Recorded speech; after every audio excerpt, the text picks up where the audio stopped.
Alright, hey guys, and welcome back to Let's Play Dark Cloud 2. This room, we have a blue seal on, which means we can only use max. So I'm gonna super scum it up, and as soon as it lets me get in the menu here, just use one of the things that I bought, wherever they are. I know I bought some. There they are. Seal breaking scroll. Remove the seal. Now we can switch to Monica. Apparently she's like super dead though. I did not know that. I should have just used her meat. Actually, I'll just use bread. I've got a lot of bread. And then we need to repair her sword. Okay. Okay, good. Yeah, sorry, it's been a little while since I last did the last batch of recording. I think... Oops.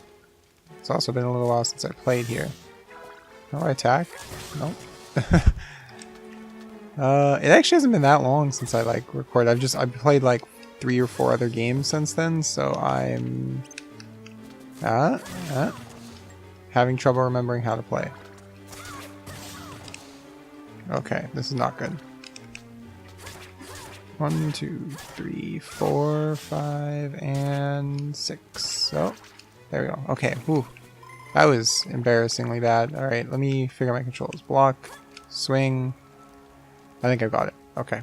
I started playing through the Final Fantasy 13 series, because I did that Type 0 LP and had no idea what was going on. And apparently it's like the same universe as 13, or at least they're also Lassie in it. So, and I've heard good things about the other games in the series. Ooh. About everything basically after 13. 13.2 and Lightning Returns are apparently both very good. So I thought, you know, I'll give them a shot. I own the first 2 on Steam already, so I played through 13, I think in like a week. It's not as terrible as everybody says it is. It's not great though. Like it doesn't deserve the vitriol it gets, but it's not good. Like I wouldn't lie to you and tell you it's good, but okay, we are upgrading the Dark Excalibur. We need the attack to be 134, which is not happening, and then we need to build up the Cyclone and Exorcism to... Where did I had it in my say 135. So let's just keep working on the Cyclone, I guess. Spectrumize. We have 7 points. I don't know why this game is like completely escaped my brain and I have no idea what the hell I'm doing. Okay, here we go. But yeah, so I played through 13. I mean, it was alright. I'm playing through 13.2. Oops. Okay. Yeah, playing through 13. Ah, Jesus. Okay. I need to, like, throw him at a rock or something, but I can't.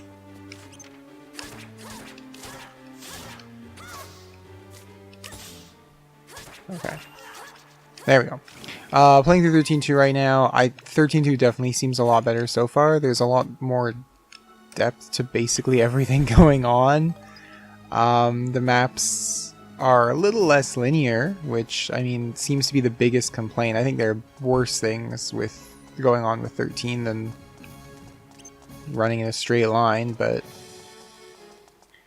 and I'll probably play through Lightning Returns once I finish 13.2, but it looks like 13.2 is going to be significantly longer than... Okay. I'm getting, like, double teamed here. It looks like 13.2 is going to be significantly longer than 13 was. I'm just going to use this guy's own magic to kill him.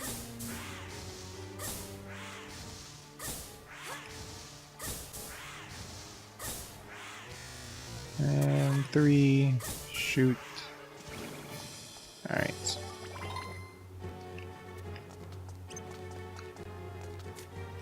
And jokers are actually tough.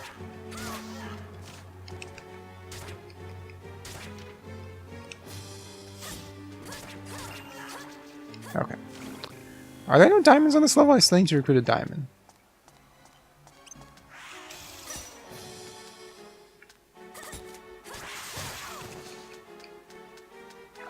I'm also going to need to go shopping for food.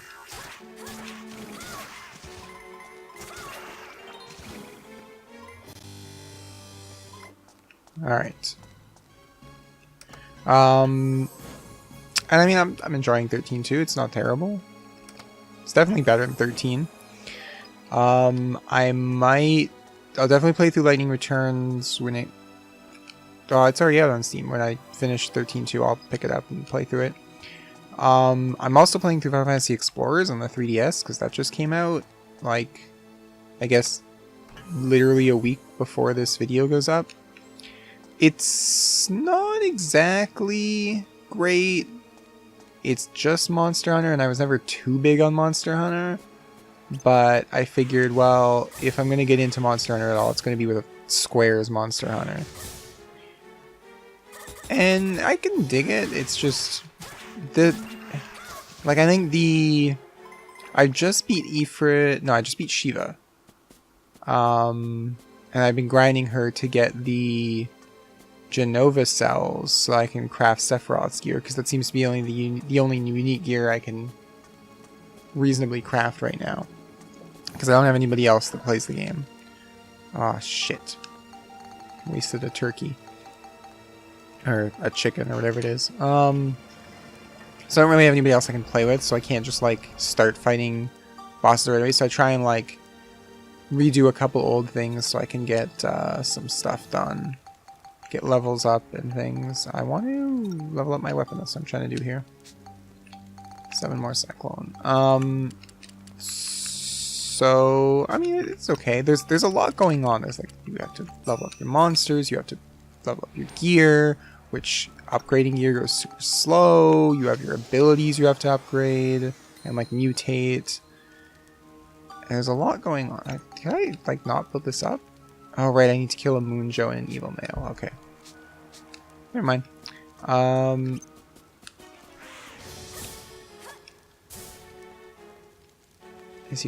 we gonna play the fire game again, or is he gonna spin? He's spinning, okay. So, I mean, I just don't like how, like, what was I trying to say? I'm looking at, like, the unique gear I want to make, like Sephiroth's robes. I actually kind of want to make the Academy gear from Type 0, that's in there. The Class 0 uniform. But you need to beat, like, another boss to unlock the quest that gives the reward. And you need, like, 10 of whatever thing. So for the Class 0 uniform, you need Phantoma. For Sephiroth's outfit, you need Genova cells. You get Genova cells from doing the Beat Shiva Again quest. You get 1 Genova cell every time you do the quest. So you have to beat Shiva 10 times. And you get that quest after you've already beaten her once. So you have to beat her 11 times just to craft the gear. I guess since it covers all 3 slots, like it's a... Yeah, I know I'm easy heal, I did it. It's like it takes 3 Genova cells a piece, but I feel like I would prefer them to be separate pieces in that case, and actually, like, feel like I'm getting some kind of progress instead of having to kill the same boss 11 times to get anywhere. Which, oh, come on, OBS, you can do it. I'm gonna give OBS a second to catch up here. It looks like it's good, okay. Oh no, it's already struggling again. And I don't like how I have to just fight the same boss over and over again. I know it's the same thing in Monster Hunter, like you'll have to just, like, go... You want to craft, like, armor out of, I don't know, the Kurapeko or whatever. So you have to go and kill the Kurapeko, like, over and over and over again and hit different parts of it to get different gear. But there's a little more depth to that when you have to kill... you have to break different body parts to do it. When you just have to beat them 10 times to get one piece of gear, and I don't even know how good it is. It's like just an aesthetic thing. It's kind of mopey. I mean, I'll play it. I'll see how far I get. Maybe, I know I've got a couple of my friends play the Monster Hunters on the DS, and maybe I can get them to pick up Final Fantasy Explorers, and then I'll have somebody to play with, and then maybe I'd enjoy it a lot more if I like had somebody to go party with or something, but oh well. I did get a couple licenses from Street Pass when I was at GP Vancouver this weekend, which, yeah, I think this video is up, what, like Tuesday? Like I'm mostly recording because I'm almost out of videos in the backlog, so I just was at GP Vancouver. It didn't go very well. I mean, I think I played 6 rounds. I was 2 and 4. That's when I dropped. I think that's like the longest I've ever actually stayed in a GP though. Mostly because there were so many people there that we got into day 2 if you were 6 and 3. So I was like, well, I guess I'll play till I lose 4 times then. There's some new things about it. Mostly the way we register pools changed. You used to have to, like, I was at GP Vegas, and how they did it was you open your packs, you looked at the cards, you had the opportunity to drop if you wanted it. If you wanted to keep your like $500 foil goif or whatever, you could drop, and then you could keep the cards you had, or you could pass your pool to some, or I think you registered the pool and then you passed it to someone else. And then they confirmed that you registered it right, and then it was their pool, is how they did it at GP Vegas. And with the expeditions in Zendikar, they changed how that stuff is done. So now it's, if you open the packs, those are the cards you're playing with, which makes a lot of sense and is honestly how it should always have been done. And what you do is you open the packs in front of the person, like shoot, I hit the wrong trigger. The person across the table from you, they watch you open the packs, make sure you don't do anything. You both check to make sure there's, 10 commons, 3 uncommons, 1 rare, and then sometimes a foil instead of a common. I guess if you count 9 commons and then you get into the uncommons, you know you have a foil. There we go, and it's all the monsters. Get that. And if you... Okay, then you put your cards like down a face down pile. The other guy across from you opens his packs. I should have known that's what it would be. And then he shows them to you. You look at them. Yeah, everything's good. He puts them in the face down pile. Then you have to wait for the head judge to say, okay, now everybody pass your packs across. Because if there was like somebody at your left that didn't have somebody across the table from them, then they like buddied up into a 3-man group with you or something. Alright, game's done choking. Let's see how max, why not? And then you traded the cards temporarily and you registered each other's decks, and then you gave the cards back, confirmed that they registered them right, and you got to keep what you opened, which was kind of nice, because I know it was...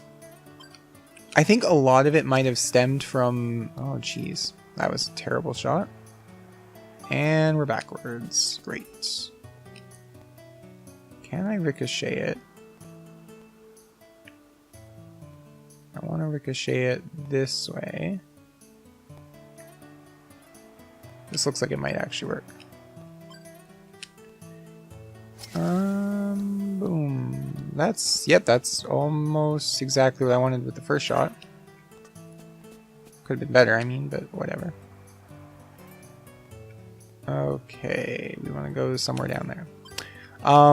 Yeah, I know at GP Vegas, like, they were trying to, set the record for most players in a competitive card game, and they had beat Yu-Gi-Oh! The previous year at the GP Vegas, 2014? And then they were the World Poker Championships, I think it was, or World series of poker or whatever was also in Vegas, somewhere near us. And so the goal was to like have more players than them. And I'm pretty sure we were nowhere close. But one of the big problems was the amount of people that came to play was not the amount of people that actually played, because so many, like a decent number of people would drop after opening their cards because they wanted the cards they opened. They didn't want to risk not getting those ones. And so you'd have like 3,500 people show up to an event, and then 3,100 are playing in the event because 400 people want their cards. Oh man, I actually did this one. And with GP Vancouver, it was the largest Canadian Grand Prix ever, which is pretty cool. I think a lot of it is attributed to how terrible our dollar is right now. I know a lot of the Americans, actually I played one guy from Vancouver Island, I played one guy from, where was he from? Like Mission or Abbotsford, I think? No, he's from Burnaby, that's where it was. I don't know how I messed that up. Mission and Abbotsford are a completely different end of the province than Burnaby. And I think my other opponents were all from the States. And I know everybody that was always sitting around me was from the States. They were all talking about how great a city Vancouver is. And there was like two guys that were just completely appalled that we didn't say A anymore up here. Like, I don't know if you know this, we don't say A. Like, that kind of died with like our last generation. We still text it and like write it, but we don't say it anymore. We'll say hey. Usually, we don't say A anymore. And he's like, and they don't have any accents. And then they saw me grimacing, and then I chatted with them for a little bit. But yeah, we're not that different from you guys up here, except our dollar is terrible. And I know I heard a lot of talk. Where the hell is there? It is. No, that's the star key. Where's the water pot? There it is. Ugh. And a lot of them were talking about, yeah, no, it's like, you know, $60 Canadian. You get 6 packs. You get the mat. You get the promo. You can immediately turn around for $30 Canadian. I should save first just in case. And that's like 40 American. So, and then the promo is like 20 American. So you get half your money back. So it's $20 for 6 packs, which is a great deal as far as American prices go.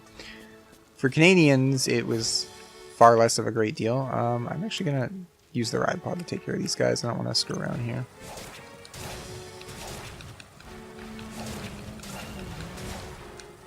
I should repair my armor. Or my weapon. So there were like a ton of people that came up from the States. Like from all over the States. Like there were some people that came from Texas. There were some people that came from New York. There were some people that came from like Rhode Island, I think was one guy, and then I saw a guy from, why can't I open the, oh, there's a stupid Skull Chief, okay. There was a guy from Florida, like we had some people like from South Coast, East Coast, South Coast, like there's an American South Coast. From the Southeast states, not like, a lot of them were just up from Seattle because it's like a 3-hour drive. It's basically the same city. Like I live like a 2-hour transit trip from Vancouver, and there are people who are like, it's a 3-hour drive up here, so why wouldn't we come? So there were a ton of people there. It was, I thought I'd heard that it was 1,900, but I heard from someone else that it was 2,700. It might have just been 2,700 people in the building, and 1,900 in the main event is what it might have been. If we're going to 135, one sec while I do some math here. 135, we need what, like 50 still? So I'll just do like 10 of them now and check my numbers again.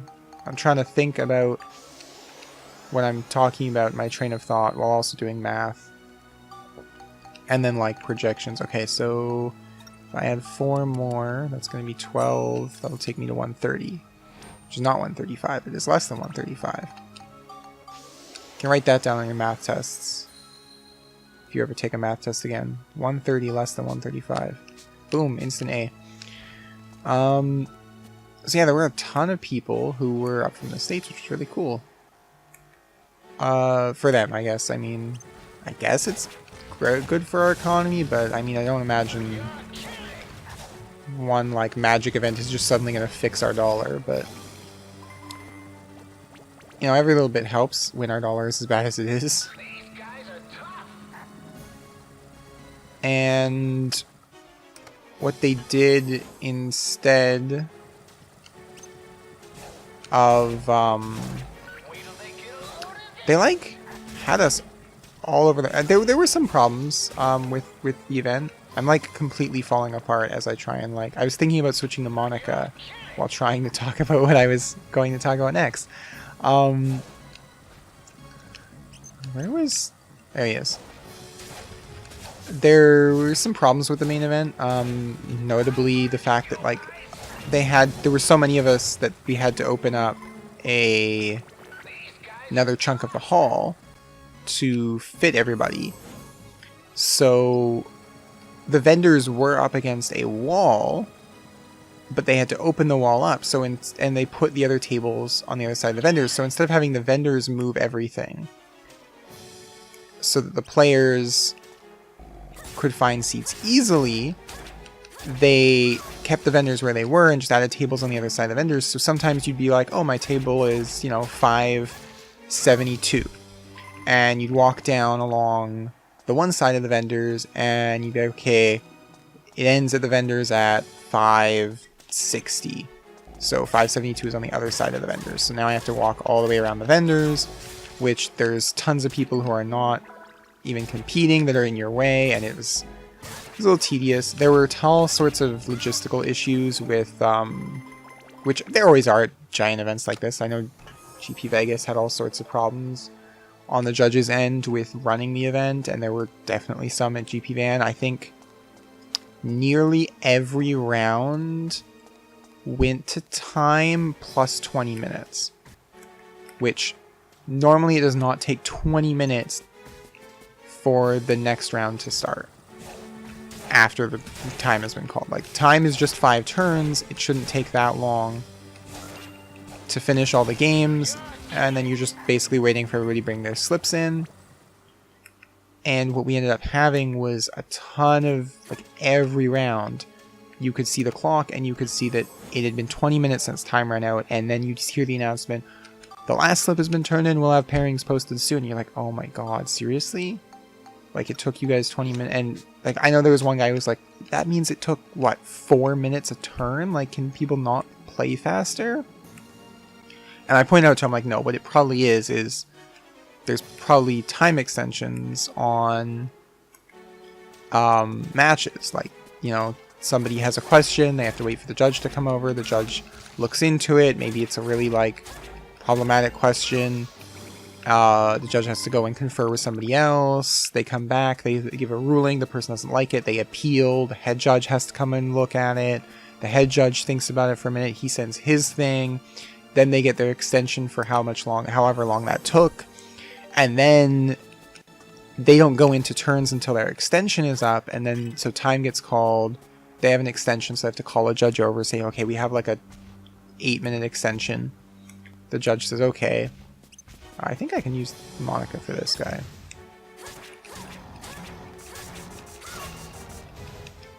I don't like how that sound plays when I interrupt his animation.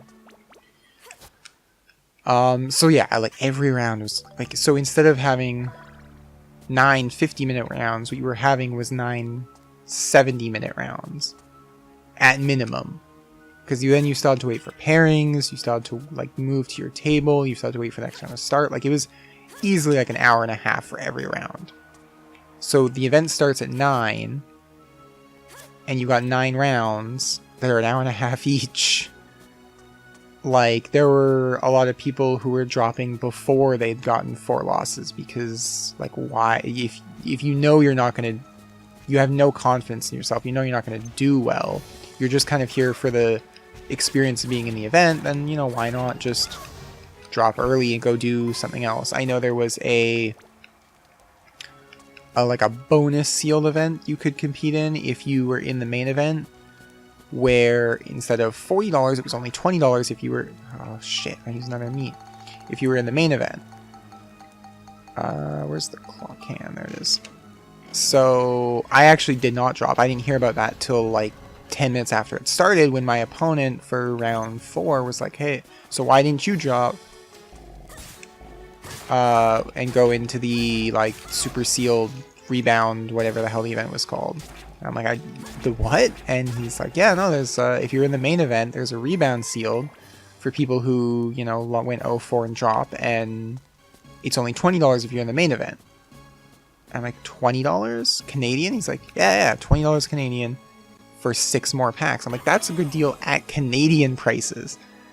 For the Americans, that's like... I'm trying to do the math. It's $1.30... extra third, like, it's like $14 for 6 packs. That's basically like half your packs are free. It's a great deal. So I'm not surprised at all to see so many Americans came up to just basically get next to free Magic cards for the weekend, especially if you're like in the north end and you just kind of drive up. If you're in like Seattle or anywhere on the West Coast, you just kind of drive up. It's totally worth it. Don't move. So it was really cool to see a lot of them there. But yeah, the logistics of it running were a disaster. There were all sorts of problems. I don't know why things weren't organized better. Like, you had people, they like, oh, everybody, you know, will come around and collect your waivers, and then you'd have to wait for 10 minutes for the judges to get around with your promo and take your waiver, and then they'd be like, okay, now go... And they gave you a ticket. It was a voucher that you had to take up to the prize wall to get... I have 2 shots for this, okay. You took it to the prize wall. Like, they gave you a promo in the voucher, and then you had to take a ticket to the prize wall. Ooh, nice. To the prize wall to get a mat and your life pad and your $20 off an on-demand Sunday event coupon, which it's Sunday now. I'm clearly not using that coupon. Gave it to Toby, so she's probably just going to push out, like, standard or sealed events. Oh, sweet, level up powder. And, oh man, the weapon is like so close. There were supposed to be pens. There were not pens. Pens ran out very quickly. I think when I went to go get a pen, I knew the guy that was running the information booth, and I'm like, hey Cal, do we have any pens? And he's like, yes, but I only have a box of like 30 pens, so if you ask for a pen, I have to give you a pen. But if you don't need a pen, please let me keep the pen. And I'm like, you know, Cal, I want my pen. Can I please have a pen? And then I ended up giving back to him later. I'm like, I actually did not need a pen. I had a second pen. I just wanted to mess with you. And gave him back the pen. And that was fun. But yeah, I went with a ton of people from the local Magic scene out here. And I think there were well over a dozen of us all over the floor. And I ran into a couple people who came later for side events. That was cool. Okay, I need to leave and buy chicken. Holy shit. I think the best part of the whole weekend, though, I think if you follow me on Twitter, you saw I tweeted it, was, I think round 3, I heard... Where's Chicken? Chicken's Balance Valley. I was sitting there deciding my mulligans, and I hear on the loudspeaker, Ryan Letourneau, please come to the scorekeeper's table. I'm like, oh shit, is that Northern Lion in the building? I have to go look for him later. And I played my game, and I'm like, alright, I should go look for Ryan. And I looked around for him. Didn't see him, and then 4th round, after the round, I'm like, oh, let's try and find, you know, some of my friends, see how they're doing. I want to talk to Ferdinand, not return to the train. Buy food. Buy all that. I should also buy cheese, but I can't buy cheese. I can make cheese, though. And then I was walking around and I noticed one of the people from my local store that came in later to do a Twitter Giant sealed event with his lady friend. So I was going to go walk up and say hi, and as I got closer I realized, oh, he's building his deck. I'll like, wait.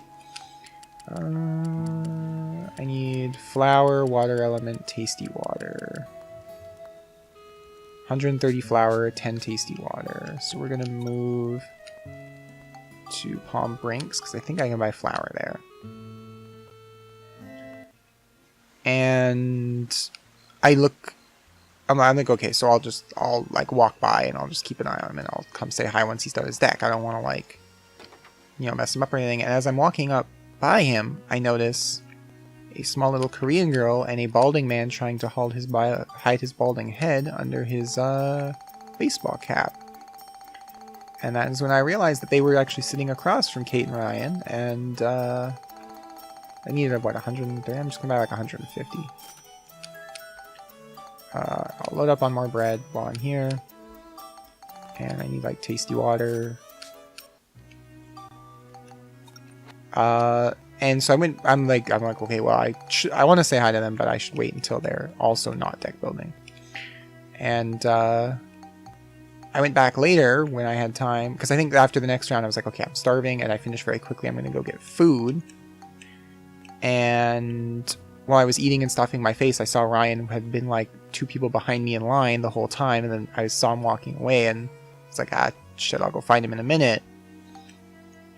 And then I went back to look for him later, and he had disappeared. And where the hell was the cheese? There it is. And so I was like, alright, well, I've scrubbed out, I'm leaving, I'm gonna go home. And on the way out, I spotted Kate waiting for Ryan to come out of the bathroom. So I got to say hi to them, meet them, talk to them. That was really cool. They're kind of like, Ryan's basically the reason I started doing YouTube anyway. So it was very nice to meet them. I'm gonna make sure I've moved back to where I need to be for next episode, so I'm not lost. There we go. But yeah, so that was GP Van. It was pretty sweet. There is one thing else that I wanted to talk about, but I'll probably talk about it during next episode. So thanks for watching, guys. I hope you enjoyed it, and I'll see you next time.